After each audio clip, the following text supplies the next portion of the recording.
ما خوش اومدیم. امروز میخوایم بلوبری بکنیم. خزیبا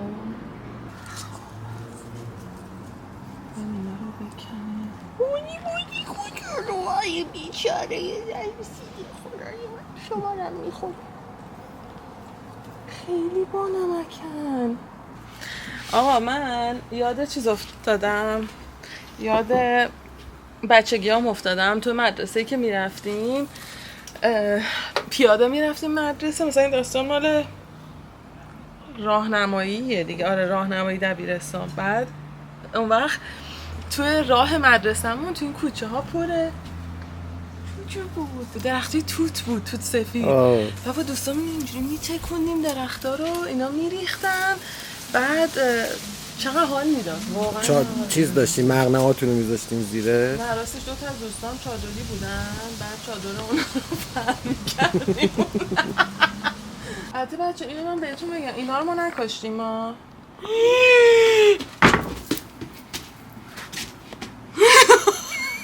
این پشته چی؟ وای پر نزنه. این کی؟ یه چیز دراز سیاه اون توه. مورچه. من همه جان به خارش افت. نه حاجی اون مورچه. میخوای تو فیلم بگیری من بکنم بقیه‌شو؟ اونها. خب برو کنار. من و بچه‌ها با هم ببینیم چیه. بده من. این یارو چیزه است. همین یارو استاد. پر نمیزنه که ها. نه همین استاد چیز دنقی چی بود اسمش؟ ویدیو هم اینجا تموم میشه. بیا باید دارم به ادامهش برسیم. میخوام با دست بگیرمش، خیلی زشته.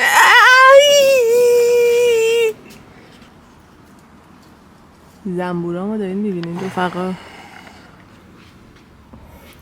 اون چجوری اومد اونجا؟ یعنی من با دستم اونو برداشتم، یعنی من اونو دست زدم بهش، من تو دستام گرفتم. یه بار دیگه یعنی من تو دستم. نه این جلویش. نه این بذار اینجا یه بار دیگه بگو. یعنی من به اون قیافه نکبت دست زدم. من اندامش و دوم قیچیده.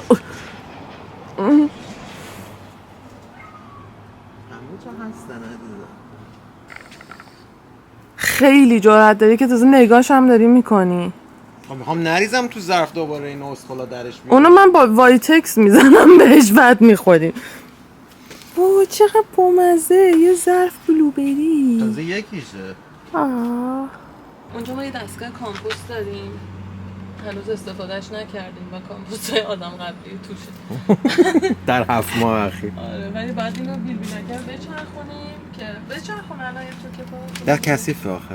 قشنگ الان از توی ویدیو مشخصه که چرا من و تو این حالو میکنین هر از گاهی. بعد این البته باید کامل بچرخه. یعنی روحیه های چیز ما مموش ما اصلا واسه کارا ساخته نشده. بچه اینا پیازچه بودن، البته هنوز هم هستن، تو فکر کنم دیگه برو خوردن نباشن. خیلی به خدا پیازچه کندیم خوردیم ولی تموم نمیشن. بعد این نگاه کن اینا گل پیازن دوستان. میدونستین پیاز گل داره؟ من نمیدونستم. تو اینستاگرام هم بهتون گفتم. فکر نمی‌کردم وقتی بچه بودیم میگفتن نازی گل پیازی. شتلقینا واقعی بود. شتلقینا؟ علی آره. پیازچه. اینا هم ببریم اگه جونور توش نباشه. ده مگه میشه؟ علفم بودا. ببین به خدا گریزلی بیاد انقدر نمیترسم. خب اینجا کلن مزرعه محشیده. آره قراره اینجا توت فرنگی قراره بذاره. توت فرنگی بکاریم. گوزه فرنگی گوزه. چیزهای زیبا. این چیه؟ اون پیازچه ابر پیازچه است کنم. اون سیب زمینیه شاید. نه بکن. نه اون گله. حالا که کندی دیگه ولی. نه حاجی ماشاءالله. پیازچه؟ این سیره. سیره؟ نه. پیازه همین. اگرم پیازچه باشه دیگه بوش رفته. چیزی رومه؟ ببخشید. گنجیش. این توت فرنگیه. ببینی؟ این بچه خودش در اومده اینجا بس خودش داره آباد میشه. 4 تا توت فرنگی خجسته داره. بعد اینا اینجا مثل اینکه گوجه داشتن، نمیدونم بروکلی داشتن. ما هر از گاهی که خیلی سعی خاکو کردم جابجا میکنیم یه دونه از سیب اینا زمینی من میبینیم. در آوردم اینجا یادته؟ آره اینا وقتی اینجا گیاه و گل و اینا میفروشن این از این بیلبیلکا توشه. بعد مردم وقتی میکارن این بیلبیلکا همینجوری میذارن توی خاک که مثلا بدونی چی کاشتی اگه زیاد میکاری. بعد ما هر از گاهی اینجا رو یه شخم میزنیم، هر از گاهی که نه 2 بار تا شخم از اینا پیدا میکنیم. بعد میفهمیم که اینجا باید حدوداً توقع داشته باشیم چی داره. اینجا یه دونه بلوبری دیگه است. بعد میبینی اینجا اینا تازه داره سبزاش داره چیز میشه، به سن بلوغ میرسه. اینجا هم پیازچه عالمه. نه اینو من کاشتم ببخشید. این تقصیر منه برای اینکه اینو کندم بعد عذاب وجدان گرفتم. اونجا فرو کردم اون موقع که بچه بود. مهشید محتاط. خیلی عنکبوت دارن میمیدن. البته به رحمت خدا رفته منتها طورش هست. ببین مخمل انگار. آخه نگاش کن. ما داریم میریم اگه خدا بخواد 4 تا گل و گیاه بخریم و بیایم پیش ای ماما. پسرم آقای پسر پیشنده آقا پیشی گورباچوف بیدول دهلوی پپر. قربونت برم اسم تو میشناسی مادر. قربونت برم من. یعنی تمام چیزایی که احساس میکنم دوست دارم فولسان میخوام. چه کنیم مرد؟ بیا بریم اینم خیلی خوشگله. آره آدرنجاست؟ آره چرا اینقدر چوباش فرق داره پس؟ اینم بد نیست اون بالا بکاریم ها. این شکلیه. آره دیگه اینا اینه مال ما اینه اون فرق داره. اینم بد نیست اون بالا چون خیلی خودش سخت‌کوش سایه هم میخواد. نمیدونم چی بگیریم. خیلی خوب. من میدونم باربری زرشک میشه ولی نمیدونم که زرشک هم این شکلی هم یا نه. خیلی کیوتن. زرشکاشو پیدا کردیم. نگاش کن. خریداشو کرده. تا $100 بعد. آره بچه زرشک خریدیم. زرشک خریدیم با آزالیا. خب ما آزالیا رو بردیم خونه بعد بردیه داره این تیکه رو اینجا داره موزودایی میکنه پر علف هرزه. یه تیکه بزرگ یعنی ارزش مثلا 1.5 متر باید باشه. بعد هی نمی‌دونستیم چی بکاریم که خوب باشه. خلاصه با کلی تحقیق و فلان و اینا بالاخره تونستیم این یعنی به این نشستیم که آزالیا ممکنه اینجا خوب زنده میمونه. خلاصه اونجا وردیه داره چیز میکنه فلان علفاشو داره میکنه و بعد با بیل بیافتیم به جونش و بعد اینا رو بکاریم. قسمتی که احتمالاً دل خیلی یارو میخواد بشکنه اینه که اینجا من یه عالمه خونه کوهی دارم با یه عالمه پپرمنت و میخوام اینا رو بکنم و لوندر بذارم جاش. اصلا هم دل ما رو نمیشه. نه کسایی که ما این خونه ازشون گرفتیم همه جا همه چی کاشتن. داد همه چی خیلی نامرتبه و پخش و پلاس. حتی مثلا من یه عالمه پپرمنت اون دست باغچه دارم، یه عالمه اینجا دارم. بعد خیلی داریم چایی میخوریم باهاشون و یه مدت زیادی که اصلا دل درد و گلو درد نمیگیریم، انقدر چای پونه و نعنا میخوریم و خیلی خشک میکنیم و خب تمام نشده دیگه. حالا میخوام بکنم تا جایی که میتونم حالا خشک بکنم. فکر نمیکنم بتونم از خاک خارجشون بکنم که یه جای دیگه بکنم، فکرم خراب میشن. حالا ببینیم چی میشه.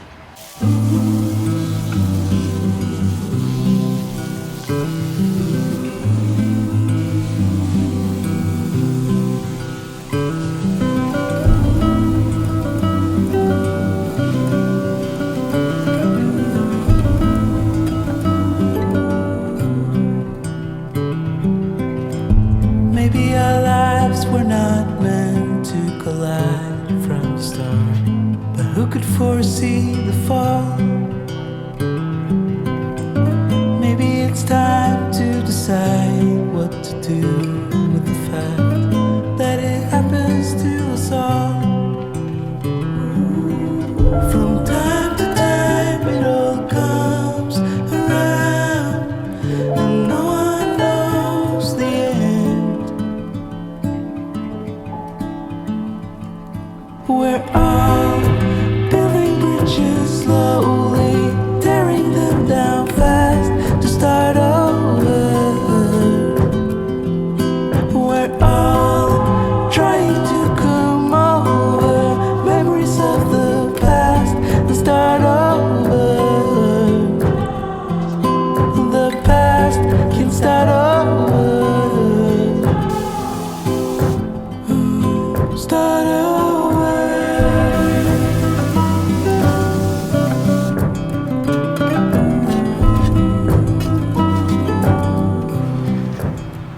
خیلی از اون چیزی که آدم فکر میکنه سخت داره. واقعا خوردم. از جانب بردی هم میتونم بگم.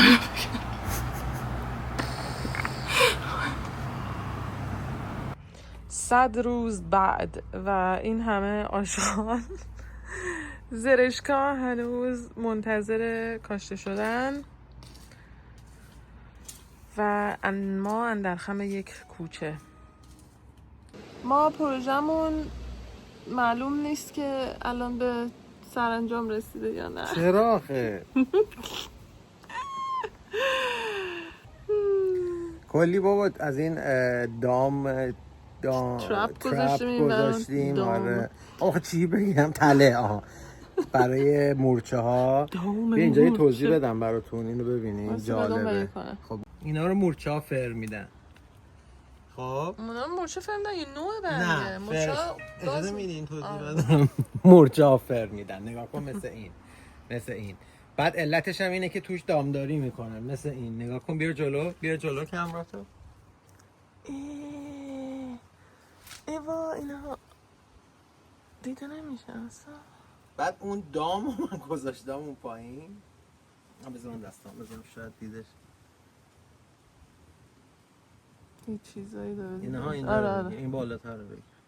خب بعد اینا از برگا میخورن، از باسناشون یه حبابی در میاد که مثل شیره واسه مورچه ها میبرن. بعد من اینو گذاشتم اینجا که قراره برن. حالا فعلا که نرفتن، ولی جالبش چیه؟ به این درخت دست میزنی ناکو الان حمله میکنی. 18,000 تا مورچه میاده. آره. عوضش گنجشکامون خونه دارن. گنجشکه که اشی مشی. ببین اینجا رو. نوبت رسید به زرشکا.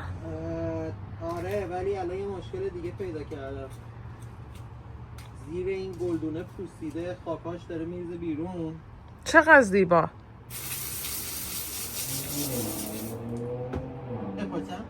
نه بیا برو. دوبی میای؟ بیا برو. ای خدا قربونت برم. کبوتر داره من وای توپلیه من. سلام ماما. کار کردی؟ ازت کار نمیکشیدیم روبی.